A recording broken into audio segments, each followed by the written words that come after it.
The Bible teaches men how to build generational wealth. First, let's establish the definition of generational wealth from a biblically sovereign man's perspective. Generational wealth is the transfer of ownership, wisdom, and covenant from one generation to the next so that your children's children can live in freedom, purpose, and obedience to Yahweh without starting from zero. Yahweh's ultimate design for us is ownership and freedom, not permanent leverage against our name. And I can tell you where we see this. One of the first things that God tells us is be fruitful, multiply, fill the earth and subdue it, and have dominion. Now, what does it mean to have dominion? Dominion is to have authority over.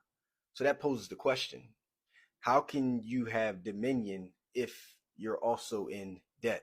So I got curious about debt, and it took me to Proverbs chapter 22, verse 7, and it says, the rich rules over the poor, and the borrower is servant to the lender. Now that's interesting because if the rich rules over the poor, then that tells me that the people with resources have control and authority over the people that they lend to.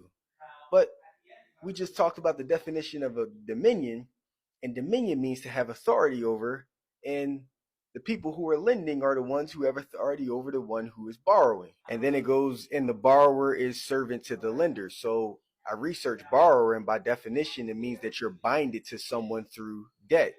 And because of that, you become a servant, meaning that you're under the authority of the person who lended that to you. So what that tells me is if you want to build generational wealth the kingdom way, but you had to borrow in order to get it, it means you're always going to be under the thumb and the rule of the person who gave it to you.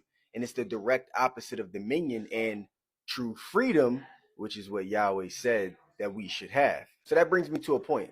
If I'm not going to borrow to get ahead, then I must need to have patience. So what does the Bible say about patience? Right here in Proverbs 21, verse 5 says, the plans of the diligent lead surely to plenty, but those of everyone who is hasty surely to poverty. Here's another. Proverbs chapter 24, verse 27 says, prepare your work outside, make it fit for yourself in the field, and afterwards build your house. Why do I bring this all up, bro? Because steady endurance, patience, working towards the goal, it's going to lead you to true biblical generational wealth, true biblical sovereignty, which we talked about is ownership and freedom that's passed down to your family and not under the thumb of someone through the midst of borrowing. Remember, you're passing down ownership, land, businesses, assets that produce income, wisdom, which is biblical instruction, and covenant, which is faith and values that keeps your family aligned to God. When you're walking in freedom, purpose, and obedience, you have the ability to do that uninterrupted without a third party. If this was valuable, share this with a brother who needs it.